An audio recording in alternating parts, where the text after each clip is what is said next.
É uma tarefa muito difícil pelo seguinte fato: o jovem ele está numa transição bastante perigosa, tanto quanto desafiadora e motivadora, porque a adolescência é a saída da infância e a penetração na fase adulta.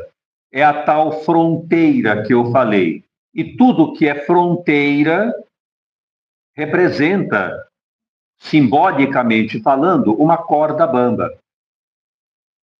Assim como é desafiador, também é possível tombar. Então, é um cuidado que temos que ter muito especial.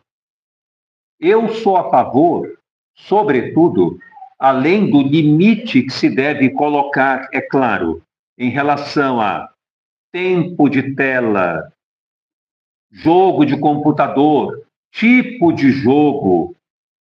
Os pais precisam estar presentes nisso e ter uma relativa autoridade para colocar o limite necessário. Porque não pode simplesmente, ele já tem noção das coisas, pode decidir. Mais ou menos. Deve decidir em conjunto, mas deve receber também instruções e limites para conhecer que existe um certo freio ali que não pode vir dele, pode vir dos pais, e que os pais têm esse direito.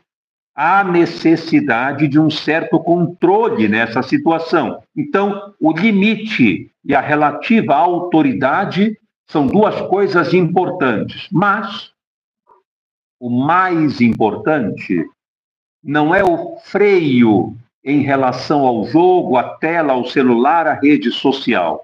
O mais importante é que os jovens, hoje, não são estimulados a ir na direção do que é importante para a própria vida. Ele é estimulado constantemente ao prazer, aquilo que é imediato. Eu vou dar um exemplo típico. Relacionamento afetivo. Todo mundo aqui, com certeza, já escutou o quanto os jovens dizem, por exemplo, você está namorando com a fulana? Não, eu estou ficando. Ok. Faz parte da experiência desta idade. Porém, muitas vezes, este ficar envolve um relacionamento muito banal, onde a pessoa nem sequer sabe o nome da outra.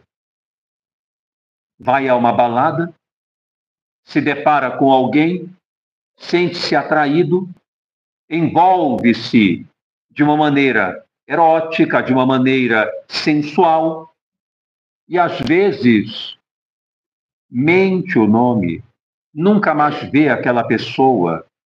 É claro que nós sabemos que isso faz parte da experiência, de certa forma, inevitável do cotidiano. A impulsividade é natural dos adolescentes. Entretanto, ninguém ensina, ninguém é um pouco de exagero. Grande parte de nós não ensina aos nossos adolescentes que a criatura humana é um ser digno, que tocar num outro ser humano é uma coisa sagrada, sem nenhum tipo de exagero aqui, sem nenhum tipo de perfeição. Não estou me referindo a isso, claro que não.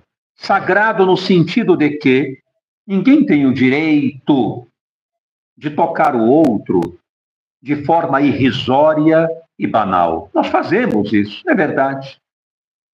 Porque a nossa impulsividade, o nosso estado hormonal, o nosso organismo nos leva muitas vezes a isso, mas nós não sabemos dizer, não farei isso.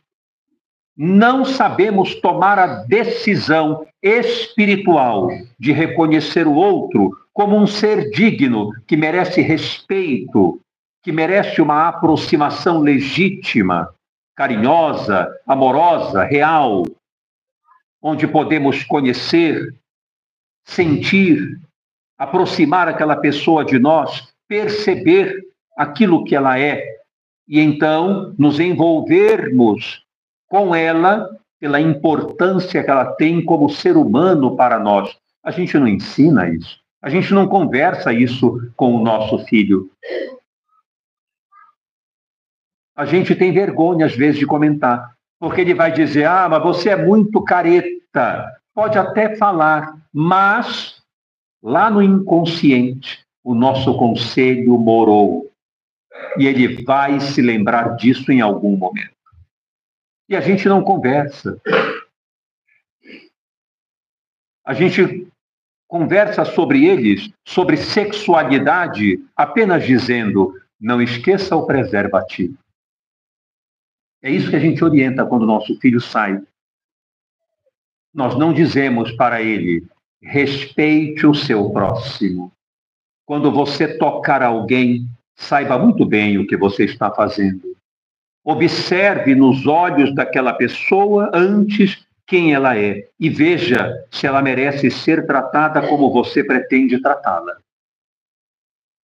A gente não diz isso para o nosso filho antes dele ir para a balada, para as festas.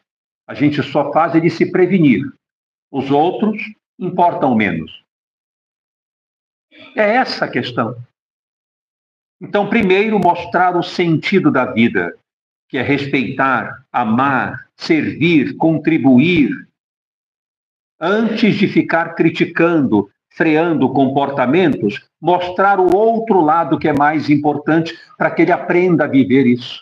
E digo mais, por experiência própria, no dia a dia de atendimentos, etc., eles escutam.